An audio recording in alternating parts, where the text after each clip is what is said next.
My name is Justin Zellinger.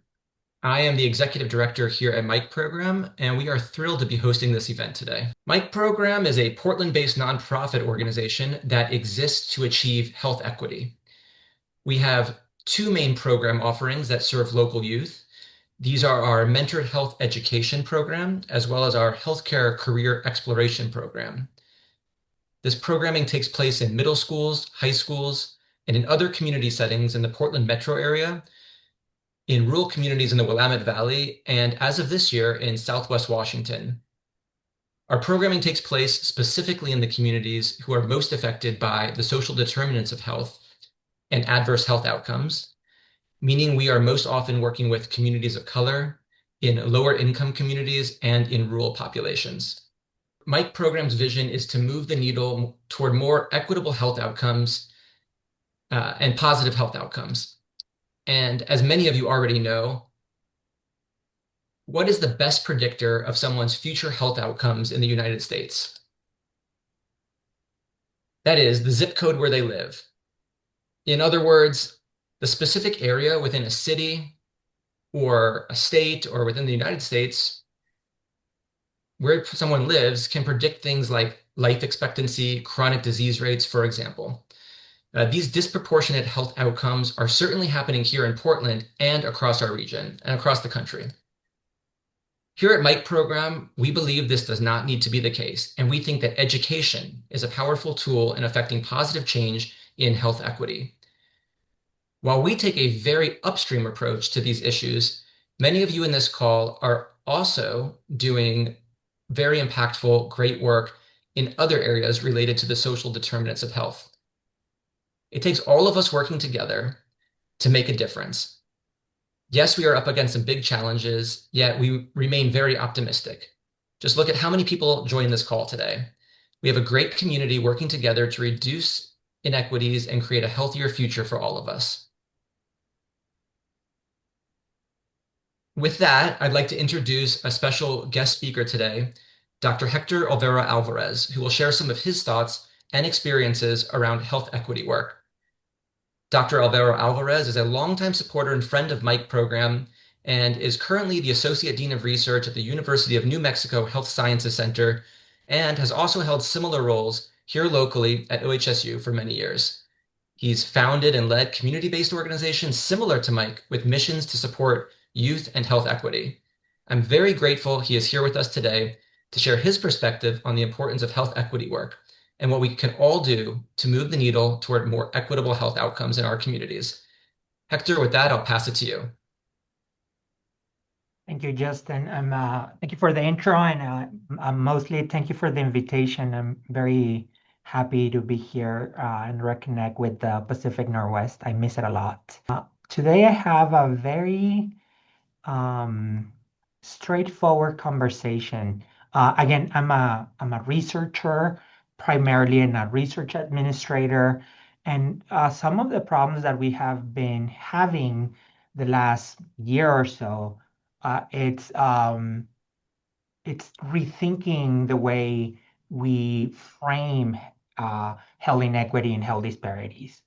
Um, and as we were doing that, I um, I think something positive happened for us, meaning in the sort of research community. Again, I work at a school of nursing, so we have a lot of our work is not just research, but it's very clinically orientated, very programmatic.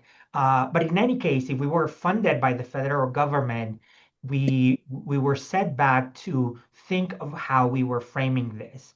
And again, independent of politics, I felt that the for in some weird reason, at least for us, the challenge actually it's making us better thinkers. It's helping us identify a wider range of intervention opportunities, therefore things we could do both on the research side as well as in the intervention programmatic side of things. So, I don't know if I consider myself an optimistic, but I do tend to see challenges as opportunity to improve, and this is a great example. So, what I want to talk to all of you today is a little bit about how we're working on that reframing for us, And my understanding, again, a lot of you are working in different ways and different parts of the continuum to promote and advance health equity. So I'm hoping that our reframing and our rethinking will be helpful to all of you. So that's the topic for today. Again, a lot of this, I'm pretty sure, I'm expecting most of you to understand. So I just want you to engage all of you in sort of a thought experiment. So let's think about Emma. She's a 8-year-old girl somewhere in the United States. If we were thinking about health disparities, health inequities, and how they might apply to Emma, how would we how would we assess that? So I'm going to open up my chat. I just want to see the first few seconds of responses. Like, if you wanted to know if Emma was at risk for health inequities throughout her lifetime, what are the things that pop up into your head? Like, what would you want to know about Emma?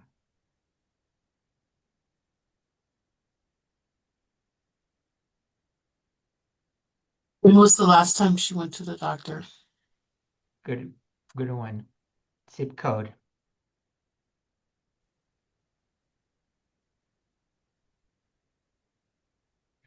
Perfect. So yeah, I mean, it seems that we're immediately sort of drawn to think about the social determinants of health. For some reason, we were challenged to not think about populations necessarily, right? I mean, I think the federal government, the challenge was to not define these problems based on Emma's gender, Emma's sex, Emma's race or ethnicity. Uh, and and that is actually a very favorable way for those of us who care to think about this. And that's sort of the case I want to make today on why actually framing the problem that way is ultimately beneficial for the populations that we care about. So let's think about Emma. Let's think about the five NIH sort of social determinants of health. And again, this is just a thought exercise for all of you. So poverty. Let's start there. Meaning, how does poverty affect Emma? And there's a lot of ways, but let me invite you in one specific way. Let's say poverty for Emma means that in her household, there's more instability because parents have to work, both of them, maybe more than one job each. Uh, Parents are tired, parents are stressed, and that makes parenting harder. Even if you're the best well-intentioned and even the best prepared parent to do so, just the stressors that come with economic instability themselves would impact Emma. Not to mention quality of food and quality of other things associated with the purchasing power of the household. Uh, Among those things that purchasing power affects is going to be education. We know that a zip code education attainment it's also a strong predictor of health, and we believe that one of the main ways is through moderating health behavior. The more educated a person is, the more aware they are of vulnerabilities and susceptibilities out there. And that awareness in itself might have an impact in a sort of behavioral way. And then, of course, your school environment exposes you to social interactions beyond your home. And if you combine that with poverty and you're within a certain strata, then you're exposed to other peers like you that deal with your stressors and your life in a very different way. And in some cases, that might be protective, or in some cases, that might be adverse. So there is an effect of that. Then, of course, the social environment, which is what I started to describe, the one that you have at school, the one that you have around your home, it's going to influence, right? If Emma is poor and it has a average educational experience, uh, the the immediate neighborhood of her home, the crime rates, the exposure to social stressors there by themselves would have an impact, both behaviorally and physiologically. We know, for instance, that children that are asthmatic have more asthma exacerbations as a function of crime rates in their neighborhoods. In other words, asthma exacerbations seem to be caused by the social stress of somebody's neighborhood, just by that. So again, there's the influential behavioral path of your social environment, and then of course the resources or susceptibilities that come with that, right? If you might have a poor neighborhood, and I like to think that I grew up in one of those, where the fact that our collective income was not incredibly high, there was considerable sense of community and social support. So again, very protective. We felt very safe. Uh, even the the the delinquents within the neighborhood, I remember that they were very nice because they wouldn't do anything to the older ladies. Uh, like they were very respectful of mothers because their mothers of these gang members were friends of everybody else's mothers, and they were going to hear about it. Again, it was a very weird social dynamic. But the point is, even in these environments where we think it has to be adverse, it doesn't always is the case. These things are interrelated, they're correlated, they affect each other, but not always in the ways that we think. Physical environment, again, all of these things are also associated. Specifically, poverty might be associated with property value, which might be associated with how close you live to poor environmental conditions. Property values around refineries, gas stations, uh, power generating stations is lower, which just organically invites people with lower purchasing powers to make those neighborhoods their communities. So there's that pathway there. Healthcare access, again, accessibility is mediated strongly by your household income, but not necessarily. I right now between El Paso and Albuquerque, which is where I'm residing, uh, even with a better income, it's still very hard to get good care. So it's not always just about your accessibility based on your income bracket, but sometimes it's just regions that do not attract um, clinicians or do not have the capacity to develop good health systems and so on and so forth. Again, things that interact, that are correlated, but they're not necessarily completely dependent of one another. So again, I went through this exercise just to highlight that I'm pretty sure all of us right now, we understand the social determinants of health. And the first inclination would be, okay, let's work with people that are poor or people that are poor that not have an education if they're adults, or let's improve access to good education, so on and so forth. The determinants give us definitely a starting point. But I want to argue that as we start exploring the pathways, which is what I was trying to do as I went through each one of them, it opens up a world of intervention opportunities. And it also gladly opens up an, a wide range of way of framing things that are genuine and honest about how inequity happens so that we can seek support, get grants in a way that meets current policy restrictions. There before I get back, it's in the side yard against.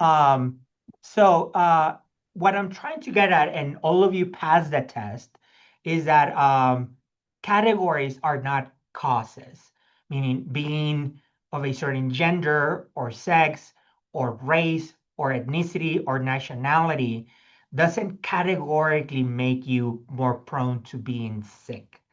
Uh, what those categories do, and I'm pretty sure we all understand that, is that it tells us the likelihood of a higher proportion of people that are vulnerable and that might also be susceptible. And why am I separating those words? Because it's going to matter right now as we move into the following slides. The way I use them, so be careful, the way that I use these terms for my own sake is that I think about vulnerability in terms of exposure. So people that have higher exposure to stressors, to air pollutants, to poor food, that's vulnerability. They're exposed to these risk factors. Whereas susceptibility is the reaction to those risk factors. So let's say you are susceptible if you are allergic to pollen from sunflowers. So that's your susceptibility. And the exposure would be if you live next to a sunflower seed farm. So vulnerability would be your exposure to the thing that you're susceptible. Now, you might be exposed to things that you're not susceptible and still experience harm, or you might not. But the point is, exposure is vulnerability, and then your physiological response to that is your susceptibility. So let's put this in action because I'm gonna build from this smaller case to a bigger case. So vulnerability is exposure. So again, let's think about that asthmatic person. I mean, let's think about that allergic person. Uh, let's think about they were not allergic at all. So they're exposed to pollen from sunflowers. And then the response, well, there wouldn't be any response because they're not susceptible to that exposure. And then therefore there's no outcome. Now, let's think about, okay, there's no exposure. There's somebody that is in fact allergic to pollen from sunflowers, but there's no sunflowers around them. They live downtown Manhattan. Again, no outcome.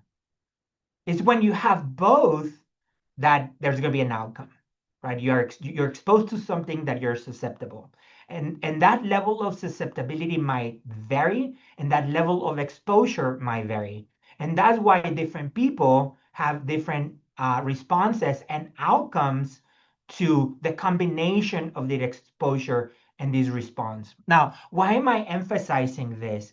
Because usually as professionals in health equity, for a lot of time we have sort of combined these two little ideas together. And we sometimes think about health equity in an exposure or vulnerability perspective, sometimes in a susceptibility perspective. And now we're being challenged to separate those and be very specific. And that's why I'm making this sort of emphasis that the differences in outcomes, which again is the precursor to an inequity, are a function of both interacting vulnerability and susceptibility. If you hold one of those at zero, then you don't have an outcome. Now, I put that first linearly, but in reality, across the lifetime, this is more cyclical. And I'm going to give you a working example in the next couple of slides. But I do want you to think that vulnerability at one point in your life, let's say an exposure early in life, might actually create a susceptibility that wasn't there. And then over time, when you get exposed to it again, now there's a response and now there's an outcome. So you might start not being allergic to something that is very common here in the Southwest. Most people that are migrants to the Southwest move in without being allergic to dust, and then they develop that allergy over time. So that susceptibility happens uh, via exposure and then eventually drives an outcome. Just again, a simple example, but we're going to go over a slightly more complicated one. So a couple of years thinking about this problem and trying to find the pathways through which those social determinants of health really sort of get to a disparity outcome. Me and some colleagues, we developed this model. Uh, and the idea was to start helping folks that think about health disparities on these pathways. How do these things actually lead to a disparity? So we created this model, this framework, which the entire objective is so that if you start with a determinant, with a social determinant or a physical determinant of health, it gives you a framework. It gives you a set of guidelines on, and it walks you through on how you could think about this exposure and how it might lead to something positive or adverse in terms of health. So again, it's just a model to guide thought exercises. So the model looks like this. So if I move my cursor, can you see my cursor at your end? Can somebody nod or chat, respond with a yes or a no? Yes. Yes, Okay, we good. see. Thank you. Okay. So here's the idea of the model and how to think about it from a health equity perspective. So you have individuals, and again, that means with their genetic predisposition, whatever that is. Again, somebody might be born allergic already. You have their physical environment, their social environment. Everybody here knows that those two are social determinants of health. Your neighborhood, the air pollution there, the walkability, the crime rates, the dysfunction in your household, all of that is this sort of environmental stuff, either social or physical. Then over here, we have either behavioral responses or we have biological responses to these exposures. And again, we're still don't know if they're good or bad, but we react to them, right? So we live in a noisy physical environment, and then our heart rate stays up longer. So that's a biological response. Hey, it might even trigger a behavior response where we don't sit next to the window in our home. We tend to stay in a room because the noise increases our heart rate, which makes us feel stressed. So again, there's these environmental exposures, and then there's this sort of tandem of biological and behavioral responses. We don't know from the get-go if everything always leads to something bad.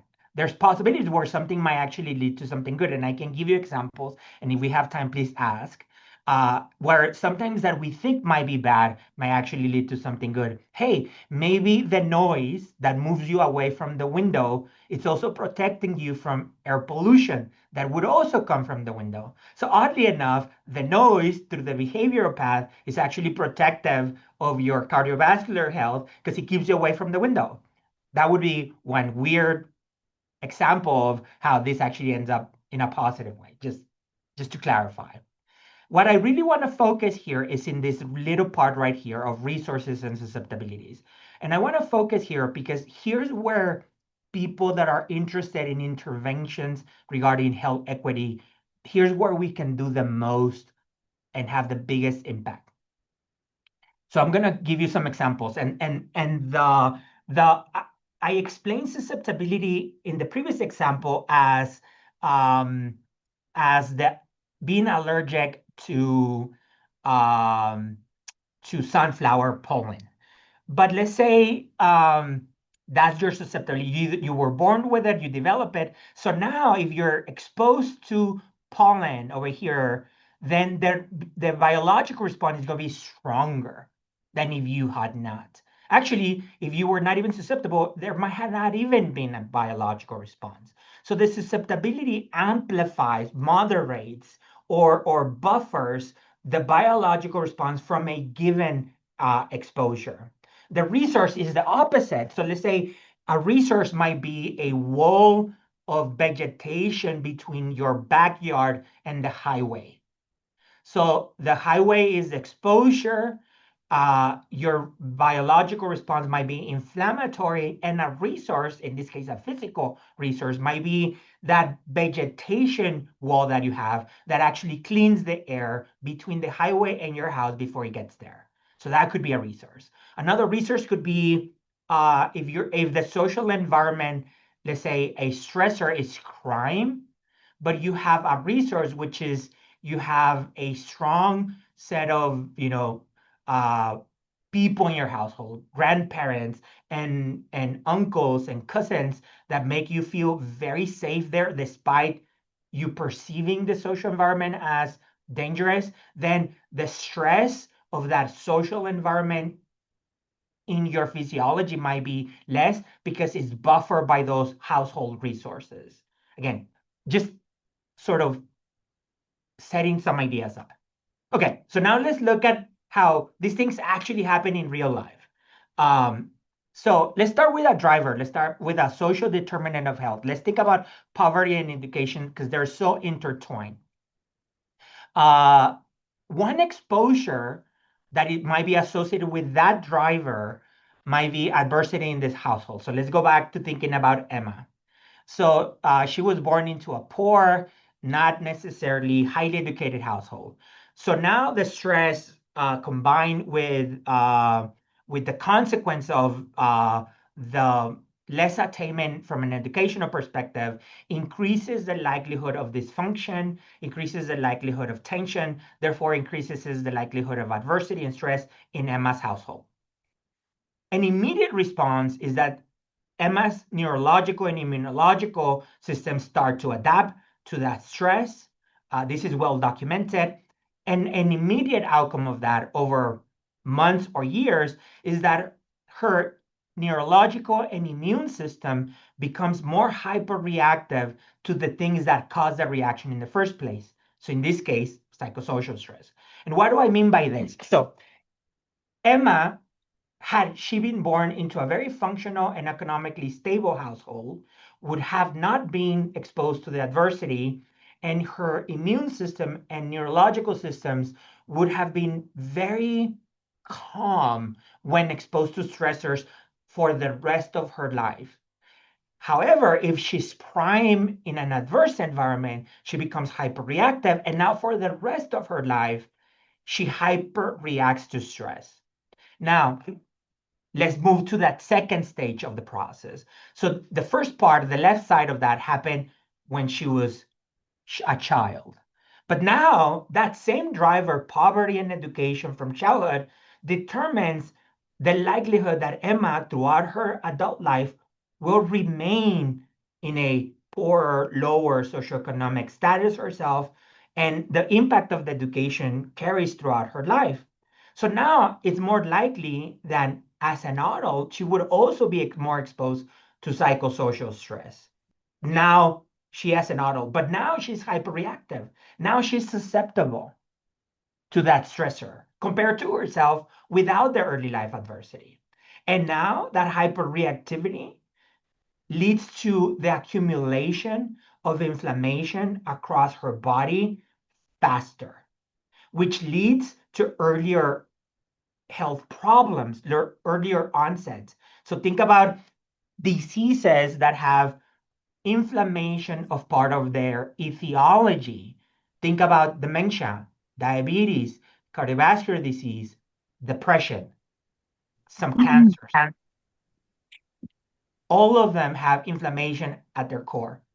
So Emma would be at higher risk to all of those inflammatory diseases as a function of her adult stress only because her early life exposure increased her susceptibility to it.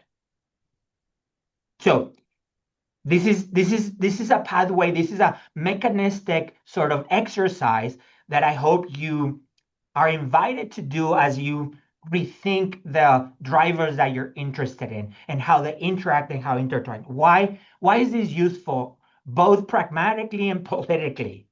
Well, it creates a whole bunch of intervention targets. It identifies them, right? So now we know that poverty affects education and affects parenting. But now we can think about having parenting being the target, right? So we can develop interventions for people that live in poor households with low educational attainment and help those households create safer households for their children. I mean, that would be a meaningful, long-term, impactful intervention in terms of the health equity, specifically for the children of those households. And think about what I just said and how I framed it. Meaning, I can imagine an intervention, a research proposal, completely being framed on the childhood adversity, on the inflammatory pathway, and that has profound impacts on the health span, the lifespan, and the well-being of Emma without mentioning poverty, race, gender, or ethnicity. That was the point of the entire exercise. Mike? Yes, Hector. I'm so sorry. We're coming up on the end of time here. I just wanted to give you the time warning. I don't. Oh yeah, I'm almost done. Perfect. So the final thought is that we identify these pathways, as we become um, more understanding of how the things that we care about really go from that exposure to that outcome, we open up a world of possibilities on how to intervene, help, and support, and not only that are more in sync with the way people are thinking right now, some people are thinking, but to be completely honest, it very likely is going to increase our capacity to have meaningful impact on the outcomes and within the populations that we care. So I'll stop there in case we're going to have a chance to discuss this.